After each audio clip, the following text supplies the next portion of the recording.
যাদের হজ কবুল হয়েছে এমন কিছু আলামত আছে, যেই আলামতগুলো দিয়ে বোঝা যায় কার হজটা আল্লাহ তাআলা কবুল করেছেন। সদ্য প্রসূত শিশু বাচ্চা, তার যেমন কোনো গুনাহ থাকে না, এই রকম নিষ্পাপ বানায় যিনি তাদেরকে দেশে ফিরাবেন তিনি কে? আল্লাহ তাআলা কবুল করবেন তখন ঠিক যখন আপনি আপনার অভ্যাস যেটা গড়েছিলেন মক্কা মদিনায় গিয়ে, সে অভ্যাস যখন দেশে আসার পরেও থাকবে, আপনার তাওবা ইস্তেগফার, আপনার কল্যাণকর কাজ, আপনার আচার আচরণের মধ্যে পরিবর্তন যখন আসবে।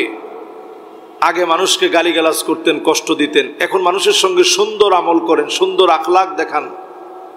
আম্মাজান আয়েশা সিদ্দিকা রাদিয়াল্লাহু তাআলা আনহা হাদিসের মধ্যে বলছেন, আদওয়ামুহা ওয়া ইন কাল্লা, সবচেয়ে প্রিয় আমল আল্লাহর কাছে ছোট আমল হোক, কিন্তু প্রতিনিয়ত সে আমলটা করা, যদি এটা আমাদের অভ্যাস হয়, তাহলে এই আমলের কারণে আল্লাহ রাব্বুল আলামিন আমাদেরকে সবচেয়ে প্রিয় বান্দাদের কাতারে আল্লাহ তাআলা শামিল করবেন প্রিয় আমলগুলো দিয়ে। পড়েন সুবহানাল্লাহ। ছোট ছোট আমল করেন আপনি। মানুষকে দেখলে আপনি হাসি মুখে আগে সালামটা দেন। মানুষকে দেখলে আপনি মানুষের হাল কি, শরীরের শারীরিক অবস্থা কি, হাসি মুখে এটা জিজ্ঞাসা করেন। একজন মানুষকে অন্তত আপনি মনের দিক থেকে কাউকে কষ্ট দেন না, এটা কেমন সওয়াবের কাজ? হাদিসের মধ্যে আসছে, ইন্না মিন আবাররিল বির আইয়ুদখিলা সুরুর ফি কলবি আহাদিকুম, সবচেয়ে বড় সওয়াবের কাজ হচ্ছে একজন মানুষের মনের ভিতরে একটু আনন্দ প্রবেশ করিয়ে দেওয়া। জোরে বলেন সুবহানাল্লাহ।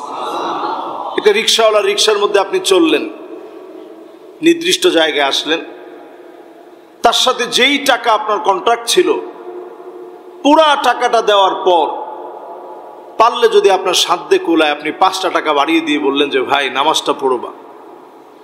ওই লোকটা যাওয়ার সময় চিন্তা করবে, নামাজ পড়বা এই নসিহত তো তিনি এমনি বলতে পারতেন, 5 টাকা বাড়িয়ে দিয়ে তিনি যে বললেন ভাই নামাজটা পড়বা, আসলে তো নামাজ পড়া উচিত, নামাজ পড়া দরকার।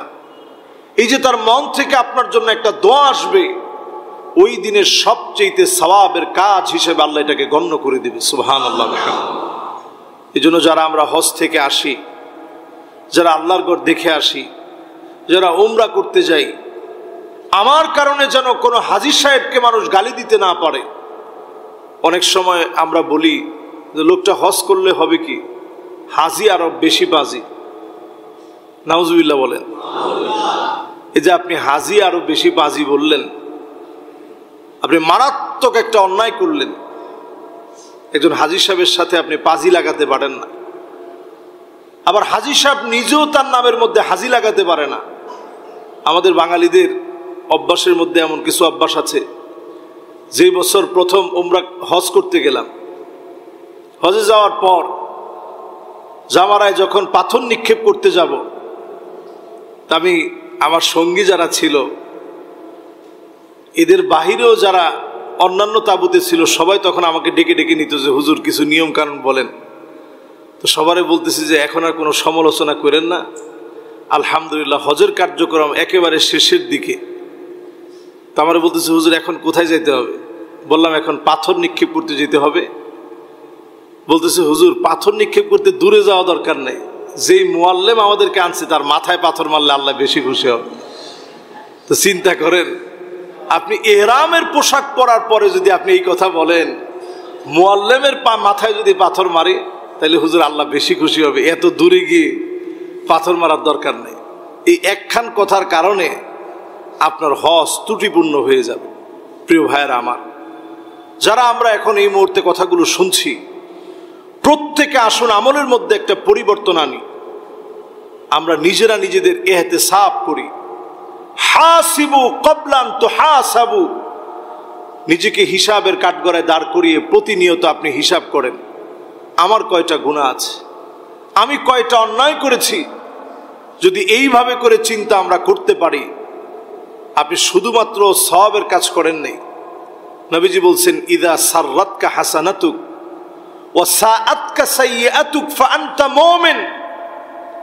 ভালো কাজগুলা যদি তোমাকে আনন্দ দেয়, খারাপ কাজ যদি তোমাকে কষ্ট দেয়, ফাআনতা মুমিন, তুমি জেনে রাখো তুমি মুমিন। প্রতিনিয়ত আপনি হিসাব করেন কয়টা ভালো কাজ আপনি করতে পারছেন, কয়টা গুনার কাজ আজকে আপনার দ্বারা সংগঠিত হয়েছে। এই হিসাব প্রতিনিয়ত আপনি করেন। এইভাবে যদি অন্তত হিসাব করে যদি আমরা ঘুমাতে পারি, ওই দিনের ঘুম যদি শেষ ঘুম হয়ে যায়, হতে পারে যিনি আমাকে আপনাকে মাফ করে দিবেন তিনি কে? প্রতিনিয়ত আমল করার ভিতরে সাইয়্যিদুল ইস্তিগফার পড়ার চেষ্টা করেন। এখন অ্যাপসের ভিতরে সব পাওয়া যায়, সব অ্যাপসের ভিতরে পাওয়া যায়, উচ্চারণ সহ লেখা আছে। আপনারা এখান থেকে একটু জেনে নেবেন, শিখে নেবেন। প্রতিদিন আমলের ভিতরে সাইয়্যিদুল ইস্তিগফারটা পড়েন। ফজরের পরে যদি কেউ একবার পড়ে, মাগরিবের আগে যদি লোকটা মারা যায়, আল্লাহ রাব্বুল আলামিন ওই লোকটার গুনাহ খাতা আল্লাহ তাআলা মাফ করে দিবে। সুবহানাল্লাহ। কেউ যদি মাগরিবের পর পড়ে, ফজরের আগ পর্যন্ত যদি লোকটা মারা যায়, আল্লাহ রাব্বুল আলামিন তারও গুনাহ খাতা মাফ করে দিবে। সুবহানাল্লাহ বিহামদিহি। খুব বেশি কঠিন না, আপনি প্রতিদিন পড়ার চেষ্টা করেন, দেখবেন সহজ হয়ে যাবে। আল্লাহুম্মা আনতা রাব্বি লা ইলাহা ইল্লা আনতা খলাকতানি ওয়া আনা আবদুক ওয়া আনা আলা আহদিক ওয়া ওয়া'দিকা মাস্তাতা'তু আউযু বিকা মিন শাররি মা সানাতু আবুউ লাকা বিনি'মাতিকা আলাইয়া ওয়া আবুউ বিযামবি ফাগফিরলি ফাইন্নাহু লা ইয়াগফিরুয যুনুবা ইল্লা আনতা। প্রতিদিন একটু প্র্যাকটিস করেন, শুনে শুনেই প্রথম বলেন, দেখবেন সহজ হয়ে যাবে। ফজরের পর যদি আপনি পড়তে পারেন, মাগরিবের আগ পর্যন্ত যদি মারা যান, আল্লাহ তাআলা ওই বান্দার গুনাহ খাতা আল্লাহ তাআলা মাফ করে দিবেন। আবার মাগরিবের পর যদি আপনি পড়েন, ফজরের আগ পর্যন্ত যদি আপনি মারা যান, আল্লাহ রাব্বুল আলামিন আপনারও জীবনের গুনাহ খাতাগুলা মাফ করে দিবে। সুবহানাল্লাহ। আমরা আমাদের জীবনের গুনাহ থেকে মাফ চাই তো? দুনিয়ার জীবন কখনকার শেষ হয়ে যাবে আমরা কেউ জানি না। দেখেন বাংলাদেশে কত মানুষ মারা যায়, অনেকে মারা যাওয়ার মধ্য দিয়েও সমালোচিত হয়, মারা যাওয়ার পরেও মানুষ সমালোচনা করে। এরকম লোক আছে তো আমাদের দেশ, মারা যাওয়ার পরে মানুষ সমালোচনা করে, মারা যাওয়ার পরেও মানুষ ফেসবুকে আলহামদুলিল্লাহ লিখে স্ট্যাটাস দেয়। আপনি কি জীবন গড়ে গেলেন? নবীজির সামনে দিয়ে একটা লাশ যাচ্ছে, সাহাবাই কেরামের মধ্য থেকে কিছু সাহাবাই কেরাম বললেন, আহারে লোকটা কতটা খারাপ ছিল, লোকটা কত অন্যায় করেছে, কত জুলুম করেছে, এই লোকটা আল্লাহর জিম্মায় চলে গেছে। নবীজি বললেন ওয়াজাবাত। একটু পরে আরেকটা লাশ যাচ্ছে, আল্লাহর হাবিব সাল্লাল্লাহু আলাইহি সাল্লাম দেখা মাত্র লাশটার দিকে তাকিয়ে আছেন। সাহাবায়ে কেরাম বলছেন লোকটা কত ভালো ছিল, কত নেককার ছিল, কত দিনদার ছিল। নবীজি বললেন ওয়াজাবাত, ওয়াজিব হয়ে গেছে। আব্দুল্লাহ বিন ওমর রাদিয়াল্লাহু তাআলা আনহু, ওমর রাদিয়াল্লাহু তাআলা আনহু সহ সাহাবায়ে কেরাম সেখানে ছিল। প্রশ্ন করলেন, ইয়া রাসূলুল্লাহ, একটু আগে বললেন ওয়াজাবাত, ওয়াজিব হয়ে গেছে, এখনো বললেন ওয়াজাবাত, ওয়াজিব হয়ে গেছে, কি ওয়াজিব হয়েছে ইয়া রাসূলুল্লাহ? নবীজি সাল্লাল্লাহু আলাইহি সাল্লাম বললেন, একটু আগে যেই লোকটা গেছে, লোকেরা তার ব্যাপারে সাক্ষী দিয়েছে তার খারাপ কাজগুলোর ব্যাপারে। আনতুম শুহাদাউল্লাহি ফিল আরদ, তোমরা জমিনে আল্লাহ সাক্ষী, সকল লোক মিলে সাক্ষী দিয়েছে লোকটা বড় খারাপ ছিল, লোকটা বড় খারাপ ছিল। এই সাক্ষী দেওয়ার কারণে আল্লাহর জাহান্নাম তার জন্য ওয়াজিব হয়ে গেছে। পরের লোকটার জন্য যখন লোকেরা ভালো বলেছে, তার জন্য আনতুম শুহাদা আল্লাহি ফিল আরদ, তোমরা এই জমিনে আল্লাহ সাক্ষী, তার জন্য আল্লাহর জান্নাত আল্লাহ রাব্বুল আলামিন ওয়াজিব বানায় দিয়েছে। সুবহানাল্লাহ। যতজন আমরা সামনে বসা আছি, জীবন তো এমন জীবন গড়া উচিত, মানুষ আমার জন্য মৃত্যুর পরে অন্তত বলবে যে লোকটা ভালো ছিল। আমরা জানি যে আমাদেরকে কেউ ভালো বলবে না, এই জন্য এটা আমরা আদায় করে নিই। লাশটা সামনে রেখে আমরা বক্তব্য দিই এবং জিজ্ঞাসা করি লোকটা কেমন ছিল। তখন আপনারা কি বলেন? লোকটা ভালো ছিল। আর মনে মনে বলেন আল্লাহ কেমন ছিল, এটা আপনার চাইতে ভালো দুনিয়ার কেউ কি জানে? আর কয়েকজন যারা সামনে থাকে চোখ লজ্জায় তারা বলে ভালোই তো ছিল। এই যে আপনি আদায় করে নিলেন, এই আদায় করে নিয়ে আল্লাহ সাক্ষীদেরকে আপনি থামাতে পারবেন না। আল্লাহ সাক্ষী যারা, তারা যখন সাক্ষী দিবে লোকটা ভালো ছিল, তার জন্য আল্লাহর জান্নাত আল্লাহ ওয়াজিব বানায় দিবে। সুবহানাল্লাহ। এই জন্য জীবন যারা গড়বেন, ভাববেন প্রতিনিয়ত কেমন জীবন গড়ছেন, কেমন জীবন আমি আপনি ঘুরছি। আমার কবরের সামনে দিয়ে যাওয়ার সময় আদৌ কি মানুষ আমার জন্য একটু দোয়া করতে করতে যাবে? আল্লাহ লোকটা অনেক ভালো ছিল, আল্লাহ আপনি মাফ করে দেন। আল্লাহ লোকটা বড় নেককার দিনদার ছিল, আল্লাহ আপনি মাফ করে দেন। এমন জীবন যদি আপনি গঠন করে যেতে পারেন, আপনি কবরে থেকে শান্তি পাবেন, আল্লাহর জান্নাতের নেয়ামত পাবেন। আল্লাহ রাব্বুল আলামিন এই গোলামদের জন্য খুশি হয়ে যাবেন। শুধু খুশি হবেন এমন নয়, বরং আল্লাহ রাব্বুল আলামিন নেককার দিনদারদের সাথে আল্লাহর জান্নাতের মিলন মেলায় তাদেরকে শামিল করে দিবেন। সুবহানাল্লাহ বিহামদিহি। সম্মানিত মুসল্লিয়ানে কেরাম, দুনিয়ার জীবনটাই ঠুনকো অল্প সময়ের জীবন, সবাই চলে যাবে। আমার বড় আফসোস লাগে, বাংলাদেশের একজন জল্লাদ শাহজাহান সাহেব, আমার দেশি মানুষ, গ্রামের বাড়ি নরসিংদীতে। বড় আফসোস লাগে এই জায়গায়, লোকটা জেলখানা থেকে বের হওয়ার পরে লম্বা সময় জেল খাটলো। আফসোস আমাদের, আমরা মনে হয় দাওয়াত দিতে পারি নাই। বিশেষ করে আমি নিজেও দাওয়াত দেওয়া উচিত ছিল আমার জন্য, আমার দেশি মানুষ, কিন্তু এটা অনুভব করি নাই এত তাড়াতাড়ি তিনি চলে যাবেন। সোশ্যাল মিডিয়াতে বের হওয়ার পরে নানা কর্মে সে সরব ছিল, আমরা তার দাওয়াত পৌঁছে দিতে পারি নাই তার কাছে। এই লোকটা যদি বের হওয়ার পরে দিনের কাজ করত, তাবলীগের মেহনতে বের হতো, এই লোকটা যদি তার শেষ সময়টা অন্তত দিনের জন্য একটু সময় দিয়ে যেত, তার চেহারার ভিতরে, আখলাকের ভিতরে একটা পরিবর্তন আসতো। আজকে মরে যাওয়ার পরে মানুষ তাকে স্মরণীয়ভাবে স্মরণ করত। ঠিক কিনা বলেন? মানুষের কাছে স্মরণীয় হওয়ার জন্যে দুনিয়ার জীবনটাকে একটু একটু করে চিন্তা করেন, কি রেখে যাচ্ছেন আপনি জীবনে।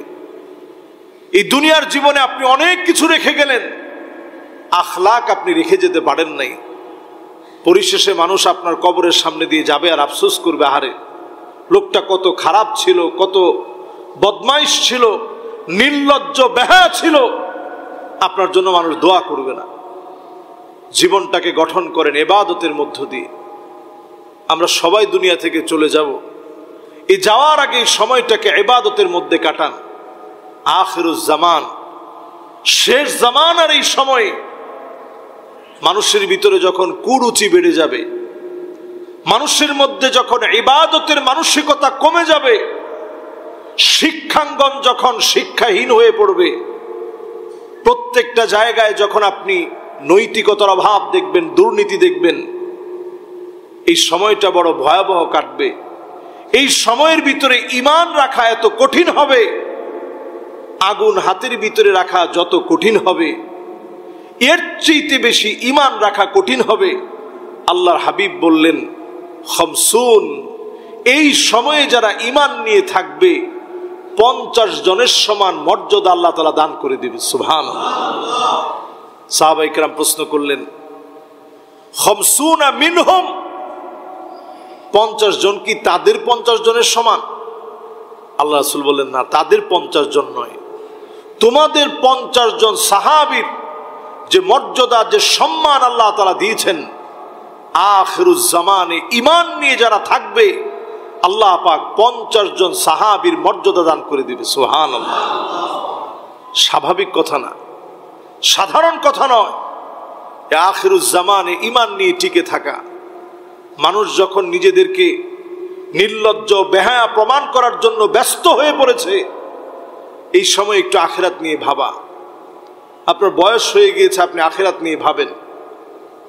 নবীজি সাল্লাল্লাহু আলাইহি সাল্লামের উম্মত হায়াত পাবে বাইনা 60 ওয়া 70, 60 থেকে 70-এর মাঝামাঝি হায়াত পাবে। 60-70 বছরের হায়াত ফুরিয়ে যাবে হঠাৎ করে, আপনি টেরও পাবেন না। এর অতিরিক্ত যারা হায়াত পায় আল্লাহ তাআলা আপনাকে বোনাস দিলেন। এই অল্প সময়ের হায়াত, এই হায়াতের প্রত্যেকটা বিষয় আপনাকে জবাবদিহিতার সম্মুখীন হতে হবে।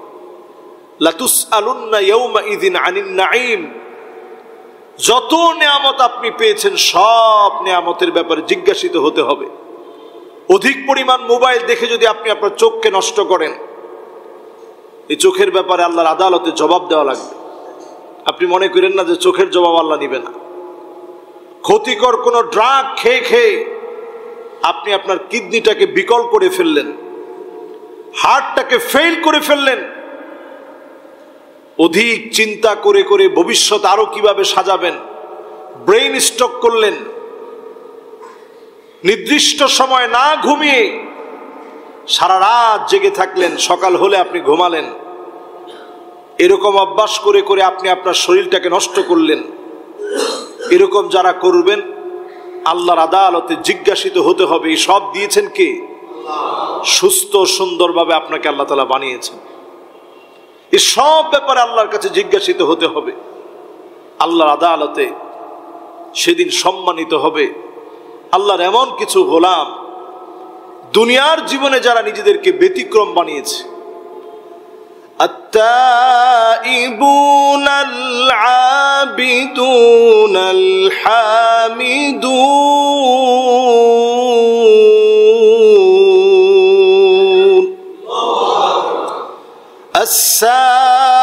আস-সাইহুনার রাকিউনাস সাজিদুন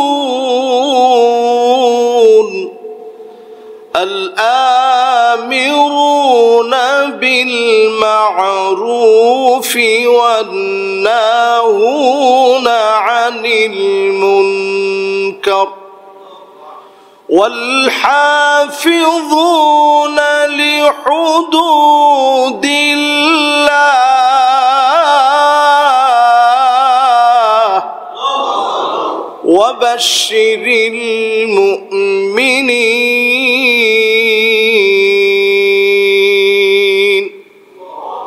শুভ সংবাদ পাবে আল্লাহর পক্ষ থেকে কারা? আল্লাহ রাব্বুল আলামিন বলছেন, এক নম্বরে যারা তাওবা করবে। আজকে থেকে তাওবার আমল প্রতিনিয়ত নিজের ভিতরে জারি রাখেন। সারা দিন না পারলেও ঘুম আসতেছে না, একটু একটু করে পড়তে থাকেন আস্তাগফিরুল্লাহ আস্তাগফিরুল্লাহ আস্তাগফিরুল্লাহ পড়তে থাকেন। আবিদুন, নিজেদেরকে ইবাদত গুজার বানান।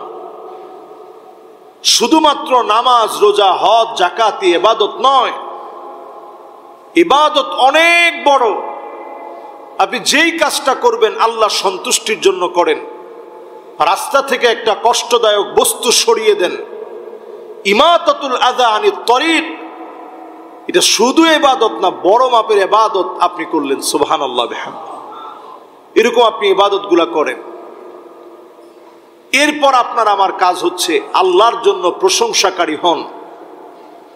ফিস সাররাই ওয়াদ দাররা, সুখে আর দুঃখে, কষ্টে আর আনন্দে আল্লাহ রাব্বুল আলামিনের জন্য প্রশংসাকারী হন।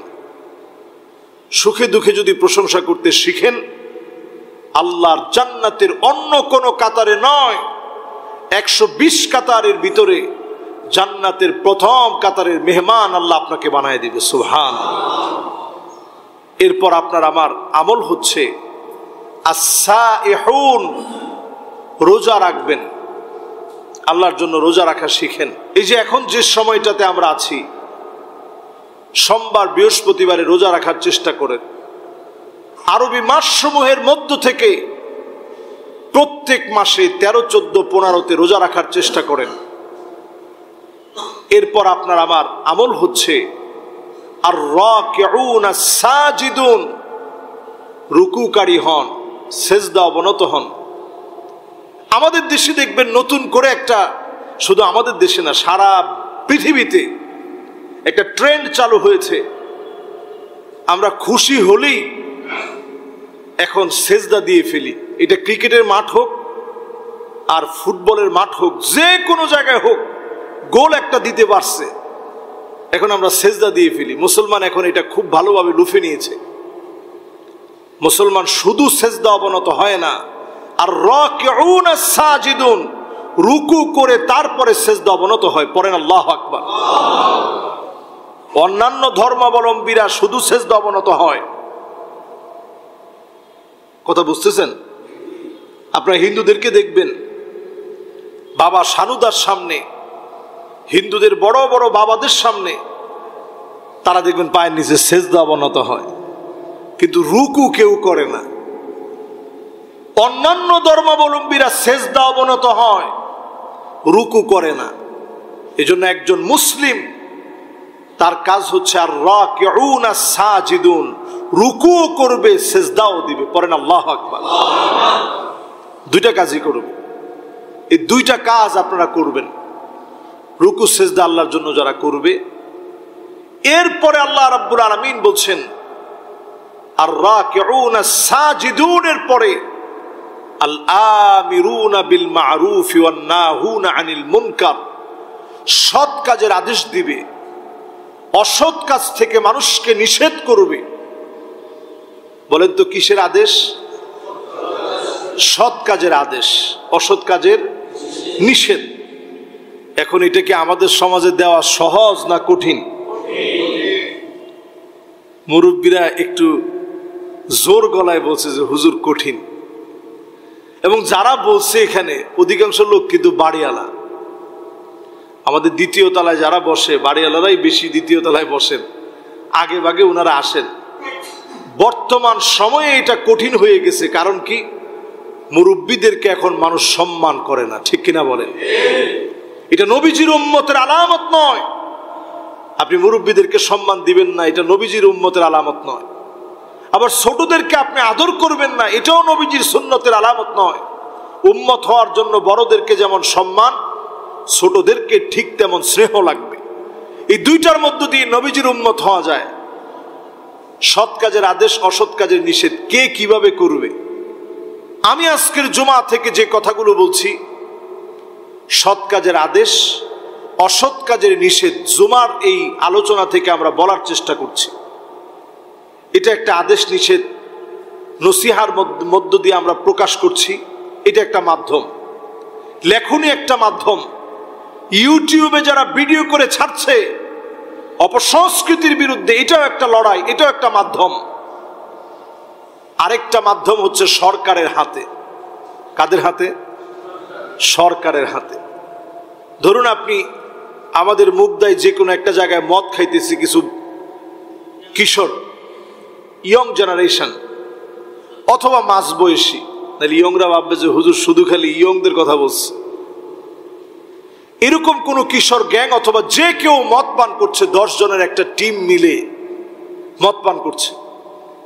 আমি খতিব সাহেব গিয়ে যদি বলি যে বাবারে এগুলা খায়েন না, খুব ক্ষতিকর, বড় গুনাহের কাজ, মদ পান অবস্থায় তারা খতিবের কথা কি শুনবে? আপনাদের কাছে মনে হয়? সে তখন আমার কথা শুনবে না, সে বলবে খতিব সাহেব যান, আগামী জুমাবারে মসজিদের মিম্বারে বসে আপনি কথাগুলা বলবেন, এখানে আপনি আমাদেরকে নসিহত শোনাইতে আইছেন না। তো ওয়াজ নসিহত এটা মিম্বারে চলে, ওই জায়গায় গিয়ে কিন্তু ওয়াজ চলবে না। ওই জায়গার জন্য আল উমারা ও বিলিয়াদ, শাসক গোষ্ঠী যখন হাত দিয়ে পরিবর্তনের চেষ্টা করবে, দেশের প্রশাসন যদি লাঠি নিয়ে নামে, যদি খালি পুলিশ 5 জন মিলে 5টা লাঠি হাতে নেয়, আর কিছু লাগবে না, থাকবে? জোরে বলেন থাকবে? খতিব সাহেব তার বাহিনী নিয়ে গিয়ে বুঝাইছে, বলবে খতিব সাহেব আপনি গিয়ে জুমার দিন বুঝায়েন, আজকে আমাদেরকে আমাদের কাজ করতে দেন। একই কাজটা যখন পুলিশ বাহিনী লাঠি নিয়ে যখন যাবে, র্যাব যখন যাবে, মুহূর্তের ভিতরে এটা থেমে যাবে। কেন থামবে? এই জন্য থামবে, আল উমারাউ বিল ইয়াদ, শাসক গোষ্ঠীর হাত দ্বারা পরিবর্তনের দায়িত্ব আছে। এই দায়িত্বের ব্যাপারে যদি কেউ তাদের অবহেলা দেখায়, দায়িত্ব যদি পালন না করে, আল্লাহর আদালতে জবাব দেওয়া লাগবে। ঠিক কিনা বলেন? প্রিয় হাজিরিন, এই কাজগুলা যদি আমরা আমাদের মতো করি, আলেম যদি আলেমের মতো দায়িত্ব পালন করে, দেশের যারা প্রশাসনিক দায়িত্বে আছে তারা যদি তাদের দায়িত্ব পালন করে, ওয়াল আওয়ামু বিল আমাল, সাধারণ মানুষ যদি নিজের দিলগুলা পরিবর্তন করে, দিনের দিকে যদি চলে আসে, একটা সমাজ ইসলামী বিপ্লবের জন্য প্রস্তুত হয়ে যাবে, জমিনে আল্লাহর দ্বীন কায়েম হয়ে যাবে। বলেন আল্লাহু আকবার। এই যে আফগানিস্তানের দিকে তাকায় দেখেন, জায়গায় জায়গায় এখন আফগানিস্তানের এই পাগড়িওয়ালা মানুষের উপরে আল্লাহর রহম নেমে আসতেছে। জায়গায় জায়গায় তারা সমাদৃত হচ্ছে, জায়গায় জায়গায় তাদের সম্মান বেড়ে যাচ্ছে। যে মাথাগুলোর এক একটা মাথা এনে দিতে পারলে হাজার হাজার ডলার বরাদ্দ ছিল, পৃথিবীর মোড়ল যারা নিজেদেরকে মনে করে, এক একটা মাথা প্রতি হাজার হাজার মার্কিন ডলার, যাদের জন্য লক্ষ লক্ষ মার্কিন ডলার বাজেট করা ছিল, এক একটা মাথার মূল্য এনে দিতে পারলে লক্ষ লক্ষ মার্কিন ডলার দিবে। সেই মানুষগুলাকে আল্লাহ রাব্বুল আলামিন সম্মানিত করে দিয়েছে, সমাদৃত করে দিয়েছে। বলেন আল্লাহু আকবার। দিনের দিকে আসলে সম্মান, দিনের দিকে আসলে আল্লাহ রাব্বুল আলামিন আমাদেরকে সম্মান দিবেন। বাদা আল ইসলামু গরীবান ওয়া সায়াউদু গরীবান তুবা লিল গুরাবা। ইসলাম আল্লাহ রাব্বুল আলামিন বিজয়ী করেছেন কিছু দুর্লভ মানুষদেরকে নিয়ে, কিছু ব্যতিক্রম মানুষদেরকে দিয়ে, যে মানুষগুলাই দেখলে মানুষ মোল্লা মনে করত, কাঠমোল্লা বলে গালি দিত, যে মানুষগুলা সমাজের মধ্যে ঘৃণিত ছিল, সমাজের কিছু নিকৃষ্ট মানুষ সম্মান না করে বরং তাদেরকে অপদস্থ লাঞ্ছিত করার চেষ্টা করত, সেই মানুষগুলোকে দিয়ে আল্লাহ রাব্বুল আলামিন এই দিনকে বিজয়ী করেছেন, দিনকে শক্তিশালী করেছেন। আবার দিনকে বিজয়ী করবেন এই দুর্বল মানুষদেরকে দিয়ে। জোরে বলেন আল্লাহু আকবার। আপনি আপনার নিজেকে পরিবর্তন করেন, প্রতিনিয়ত নিজেকে পরিবর্তনের চেষ্টা করেন। ওয়াবাশশিরিল মুমিনিন, ওই মুমিনদেরকে শুভ সংবাদ আল্লাহ তাআলা দিয়েছেন যাদের ভিতরে এই ক্যাটাগরি, এই কোয়ালিটিগুলো যাদের ভিতরে আসবে, যারা তওবা করবে, যারা ইবাদত করবে, যারা আল্লাহর প্রশংসা আদায় করবে, যারা আল্লাহর জন্য রোজা রাখবে, যারা রুকু করবে, সেজদা করবে, যারা সৎ কাজের আদেশ দিবে, অসৎ কাজ থেকে নিষেধ করবে। ওয়াল হাফিজুনা লিহুদুদিল্লাহ। সর্বশেষ ৮ নম্বরে আল্লাহ রাব্বুল আলামিন ইরশাদ করছেন, আল্লাহর সীমানা যারা অতিক্রম করবে না, হারামের দিকে যারা যাবে না। এক একটা হারাম কাজের মধ্যে আপনি লিপ্ত হলেন, আল্লাহর সীমানা অতিক্রম করলেন। আপনি আপনার সামান্য জায়গা জমি আপনি কিনছেন, এটার মধ্যে একটা সীমানা দেওয়া আছে। একবার, দুইবার, তিনবার আপনার সীমানা নিয়ে ঠেলাঠেলি করা হলো, কয়বার আপনার মাথা ঠিক থাকবে বলেন? আপনি একজন মানুষ, আপনি রাগান্বিত হয়ে যাবেন। আমার আল্লাহ বড় ধৈর্যশীল। একটা হারাম কাজ করতেছেন, একটা সীমানা নিয়ে আপনি ধাক্কাধাক্কি করতেছেন, আল্লাহর সঙ্গে আপনি বারবার সীমানা অতিক্রম করে আল্লাহ রাব্বুল আলামিনের সীমানা নিয়ে আপনি ঠেলাঠেলি করছেন, ধাক্কাধাক্কি করছেন, হারাম কাজে লিপ্ত হচ্ছেন, প্রতিনিয়ত আল্লাহর সঙ্গে আপনি অবাধ্যাচরণ করছেন। আল্লাহ তাআলা সুযোগ দিয়ে রেখেছেন যদি আপনি সীমানা অতিক্রম করা বাদ দিয়ে হারাম ছেড়ে দিতে পারেন, আল্লাহর কাছে মাফ চাইতে পারেন, অবশ্যই আপনাকে মাফ করে ওয়াবাশশিরিল মুমিনিন, এই ওয়াও দিয়ে আল্লাহ তাআলা বুঝিয়ে দিলেন তৎক্ষণাৎ ওই গোলামের জন্য শুভ সংবাদ, যে নিজেকে মুমিন বানাতে পেরেছে, তার চোখ বন্ধ হতে দেরি হবে, জান্নাতের নিয়ামত দিতে দেরি হবে না। সুবহানাল্লাহ। আল্লাহ তাআলা মাফ করতে চান, আল্লাহ তাআলা ক্ষমা করতে চান। যতজন এখন কথাগুলো আমরা শুনলাম, আল্লাহ তাআলা যেন আমাদের দিলের ভিতরে একটু পরিবর্তন এনে দেন, আমাদের আখলাকের ভিতরে আল্লাহ তাআলা যেন পরিবর্তন দান করেন, পড়ে না আমিন। সম্মানিত মুসল্লিয়ানে কেরাম, আপনারা যারা এই মসজিদে নিয়মিত নামাজ পড়েন, উদারত আহ্বান আপনাদের কাছে, সময়টা বড় ভয়াবহ। আমাদের দেশে নবম শ্রেণীর বাচ্চারা কি পড়বে কি পড়বে না, এটা আমি বললেই অনেক কিছু হয়ে যাবে তা না। তারপরে একটু সজাগ করার জন্য বলি, আমার দেশের নবম শ্রেণীর বাচ্চাকে শেখানো হচ্ছে অন্তর্বাস। এটা কিরকম? একটা ট্রান্সজেন্ডার যে ছেলেটা ছেলে হয়ে জন্ম নেওয়ার পরেও তার কাছে মেয়ে হওয়ার ইচ্ছা জাগে, এরকম বাচ্চারা কি পড়বে? আমার দেশের এই কোমলমতি বাচ্চাদেরকে ধ্বংস করার পায়ে তারা চলছে। একটা জাতি ধ্বংস হতে হতে কি পরিমাণ ধ্বংস হতে পারে, শিক্ষাঙ্গনের দিকে তাকালে দেখা যায়। একটা জাতিকে ধ্বংস করার জন্য আল্লাহর হাবিব বলছে কিয়ামতের আগে জ্ঞানকে উঠিয়ে নেওয়া হবে। আজকে আমার দেশে সেই জ্ঞান উঠিয়ে নেওয়ার অপচেষ্টা প্রতিনিয়ত চলছে, প্রতিযোগিতা করে এখন জ্ঞান উঠিয়ে নেওয়ার চেষ্টা চলছে। আপনারা নিশ্চয়ই এগুলো নিউজে দেখেন। এই বিষয়গুলো বলা আমাদের ইমানি দায়িত্ব বলে আমি মনে করি।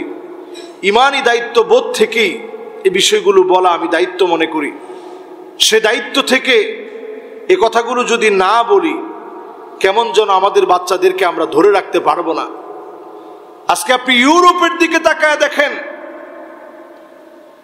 LGBTQ এই পুরো সংস্থা, যারা ট্রান্সজেন্ডার, লেসবিয়ান, গে, এই সমস্ত বিষয়কে যারা প্রোপাগান্ডা হিসেবে যারা ছড়িয়ে দিচ্ছে, আজকে সমস্ত মিডিয়া তাদের হয়ে কাজ করছে, বড় বড় NGO গুলো তাদের হয়ে কাজ করছে। সাধারণ ধর্মপ্রাণ মুসলমান আমরা প্রতিবাদ করলেও দেশের মগজ যাদেরকে বলে মনে করা হয়, তাদের অনেকেই টাকা খেয়ে আমার দেশের মুসলমানদেরকে, মুসলমানদের শিক্ষা ব্যবস্থাকে ধ্বংস করার জন্য অপতৎপরতায় তারা লিপ্ত আছে। ঠিক কিনা বলেন? বাচ্চাদেরকে শেখানোর জিনিস আর আপনি খুঁজে পান না। নবম শ্রেণীর বাচ্চারা উঠতি বয়সে এমনিতেই তাদেরকে কন্ট্রোল করা যায় না। আর এই সময় যদি আপনি একটা QR কোড দিয়ে রাখেন, হাতে হাতে এখন প্রত্যেকের স্মার্টফোন, এই QR কোড দিয়ে সে শুধু সেখানে যাবে না, এই QR কোড দিয়ে সে এমন সব বিষয় দেখবে যেটা তার ঈমান বিধ্বংসী হয়ে যাবে, তার ঈমানকে নষ্ট করতে থাকবে, তিলে তিলে তার ঈমানের মধ্যে জং পড়ে যাবে। প্রত্যেকটা জায়গায় আজকে তারা চক্রান্ত করে ট্রান্সজেন্ডার সহ লেসবিয়ান, গে, এই সমস্ত সমকামিতাকে প্রমোট করার লক্ষ্যে তারা কাজ করে যাচ্ছে। এখনই যদি সজাগ না হন, প্রতিবাদ না করেন, আগামী দিনে আমাদের সন্তানদেরকে খুঁজে পাওয়া যাবে না। ঠিক কিনা বলে? আপনি তাকায় দেখেন, 96% মুসলমানের দেশ তাজিকিস্তান, সেখানে হিজাবকে নিষিদ্ধ করা হয়েছে। এটা আমাদের দেশের মতো দেশ না। এই পুরো বেল্ট তাজিকিস্তান, উজবেকিস্তান হাজার না লাখ লাখ আলেমদের দেশ, পৃথিবী বিখ্যাত আলেমদের দেশ। ইমাম বুখারী আলাইহির রাহমা, ইমাম মাতুরিদি আলাইহির রাহমা, বুরহানুদ্দিন মারগানানি আলাইহির রাহমা, এরকম হাজারো আলেমদের কথা বলা যাবে। ইসমাইল কফফাল আশ-শাশি আলাইহির রাহমা, যারা লাখ লাখ না কোটি কোটি আলেমের উস্তাদ। এত বড় বড় আলেম যাদের প্রান্তে ঘুমিয়ে আছে, এত বড় বড় আলেম যে দেশগুলোকে ধন্য করেছে, ওই দেশগুলোর এখন বর্তমান অবস্থায় এই হিজাবকে নিষিদ্ধ করা হচ্ছে। 96% মুসলমানের দেশে হিজাব পরলে $700 জরিমানা গুনতে হবে। $700। একটা শিক্ষা ব্যবস্থা যদি ধ্বংস করে দেওয়া যায়, তাহলে পরিস্থিতি এরকম ভয়াবহ থেকে ভয়াবহ হতে পারে। এই ভয়াবহ পরিস্থিতি সৃষ্টি করার লক্ষ্যে এখন দেখবেন পরিকল্পিতভাবে শরীফা বাদ দেওয়ার পরে শরীফার গল্প বাদ দিয়েছে। এখন একবারে তো আর সব চোখে পড়া সম্ভব না। যারা এই দায়িত্বে আছে, যেই জায়গায় ত্রুটিপূর্ণ কোনো কিছু ধরা পড়বে, আমাদের দেশের প্রশাসনের দায়িত্ব এদের ব্যাপারে শুধুমাত্র এদেরকে বহিষ্কার করা নয়, আইনানুগ ব্যবস্থা এদের ব্যাপারে নেওয়া উচিত। ঠিক কিনা বলেন? শুধু ওএসডি দিয়ে এদেরকে আপনি সাময়িকভাবে বরখাস্ত করা নয়, বরং এদের ব্যাপারে আইনানুগ সিদ্ধান্ত নেওয়া উচিত।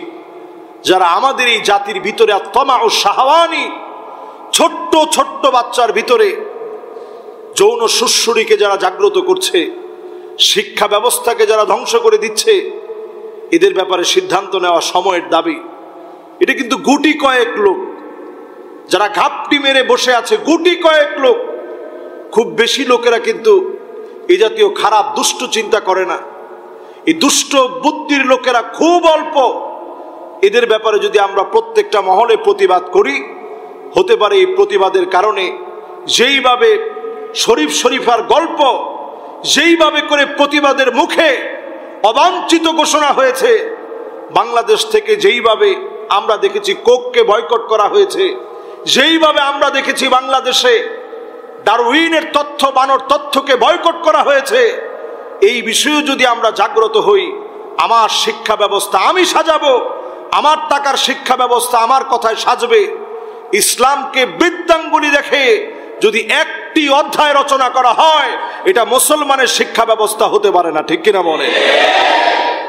এক্ষেত্রে আপনারা এটা মনে রাখবেন, নেতার চাইতে দল যেমন বড়, দলের চাইতে আদর্শ যেমন বড়, আদর্শের চাইতে রাষ্ট্র যেমন বড়, রাষ্ট্রের চাইতে ইসলাম আমার কাছে কোটি কোটি গুণ বড় মনে হতে হবে। ঠিক কিনা বলে?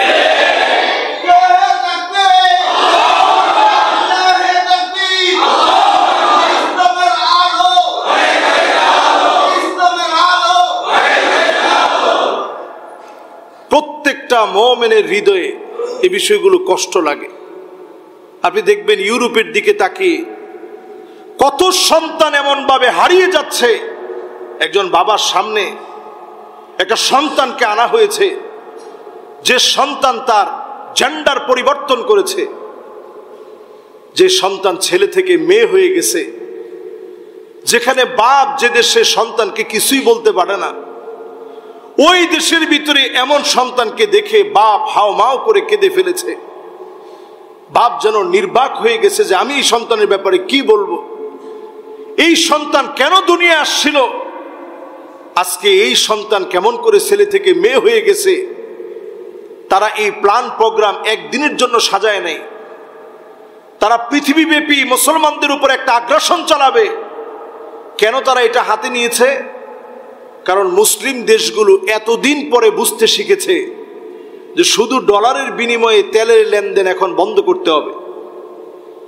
ভারত এখন শুধু স্বর্ণ ক্রয় করতেছে, চীন এখন স্বর্ণ ক্রয় করছে, সারা পৃথিবী এখন ক্রিপ্টোকারেন্সি যখন শুরু হয়ে যাচ্ছে, আমরাই তো এখন সব লেনদেন হয় কিসে?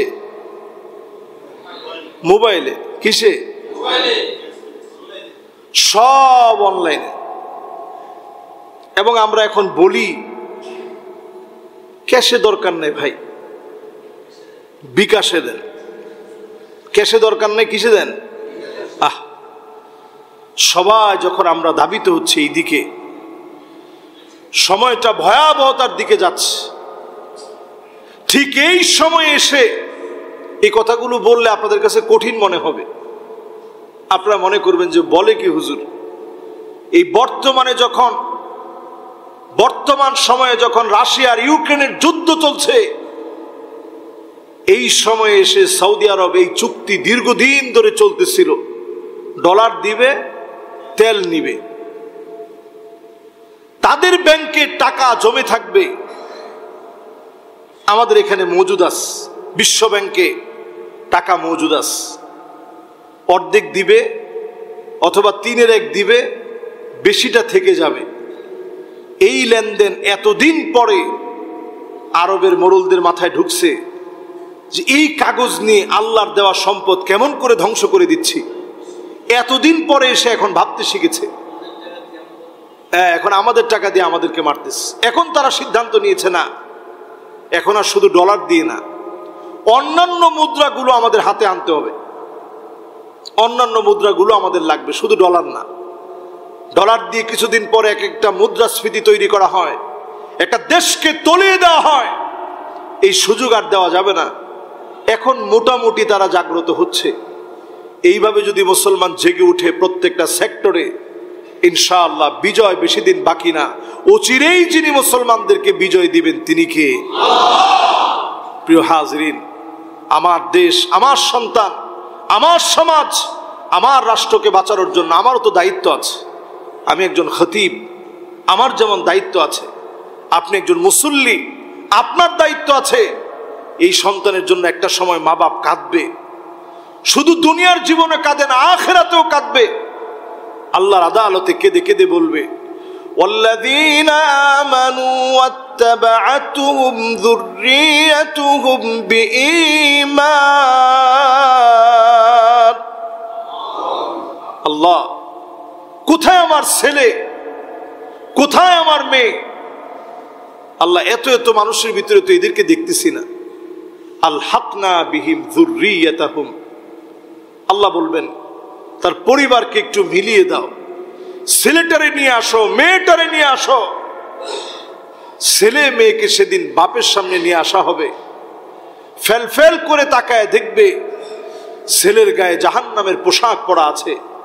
আজকে যেই সন্তানকে আপনি ট্রান্সজেন্ডার হতে সহযোগিতা করলেন, ছোটবেলা থেকেই মেয়ে, তারপরে আপনি প্যান্ট শার্ট পরালেন, ছোটবেলা থেকেই ডিলেডালা কোনো পোশাক পরান নাই, আপনি কেমন যেন ট্রান্সজেন্ডারকে সমর্থন করলেন।